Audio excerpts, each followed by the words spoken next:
আজি জাগিছে ইনকলাব শিক্ষামন্ত্রী হয়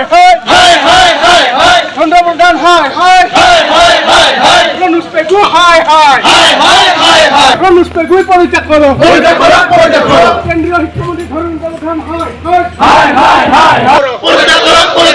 বিজেপি বিজেপির কাম নাই রনুজ পেগু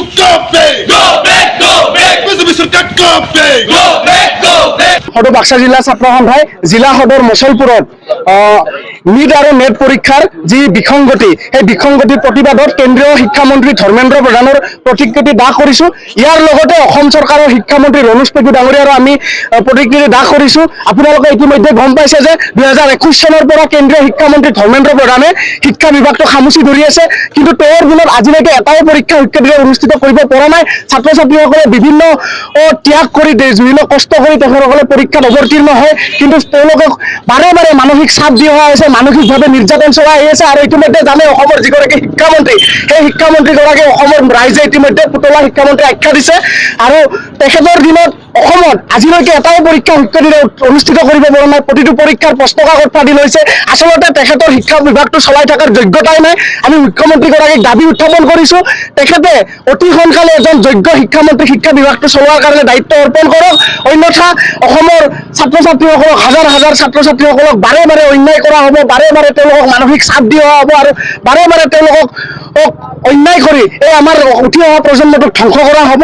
অতি সোনকালে এজন ভাল শিক্ষামন্ত্ৰী নিয়োগ কৰি আমাৰ যি অসমৰ ছাত্ৰ ছাত্ৰীসকলে আছে, ছাত্ৰ ছাত্ৰীসকলক ন্যায় প্ৰদান কৰক। অন্যথা সদৌ অসম ছাত্ৰ সন্থাৰ নেতৃত্বত আমি সদৌ বাক্সা জিলা ছাত্ৰ সন্থাই সমগ্ৰ অসমতে ছাত্ৰ ছাত্ৰীসকলক প্ৰতিবাদী কাৰ্যসূচী গ্ৰহণ কৰিবলৈ বাধ্য হ'ম।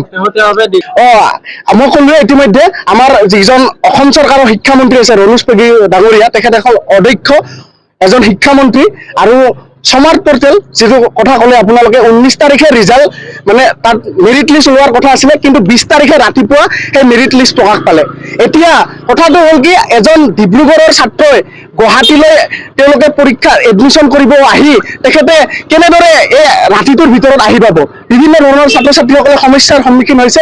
আমি সেইকাৰণে দাবী উত্থাপন কৰিছো, এনে এজন শিক্ষামন্ত্ৰীৰ দ্বাৰা আমাৰ অসমৰ ইমান শিক্ষা বিভাগটো নচলে। আৰু আমাৰ অসমৰ মুখ্যমন্ত্ৰী ডাইনেমিক মুখ্যমন্ত্ৰী, যিজন ডাইনেমিক মুখ্যমন্ত্ৰীৰ নেতৃত্বত চলিব লগা এটা শিক্ষা বিভাগ বহুত উন্নত মানৰ এজন শিক্ষামন্ত্ৰীৰ দ্বাৰা চলিব লাগিছিল, কিন্তু এজন অদক্ষ পুতলা শিক্ষামন্ত্ৰীৰ দ্বাৰা আমাৰ এই শিক্ষা বিভাগটো চলি আছে। আজি আমি আচলতে লজ্জা অনুভৱ কৰিছো। আৰু আচলতে আমাৰ যিগৰাকী শিক্ষামন্ত্ৰী, তেখেতৰ আচলতে লাজ নাই। যদিহে লাজ থাকিলে হয় তেখেতে নিজৰ দায়িত্ব স্বীকাৰ কৰি পদত্যাগ কৰিলে হয়।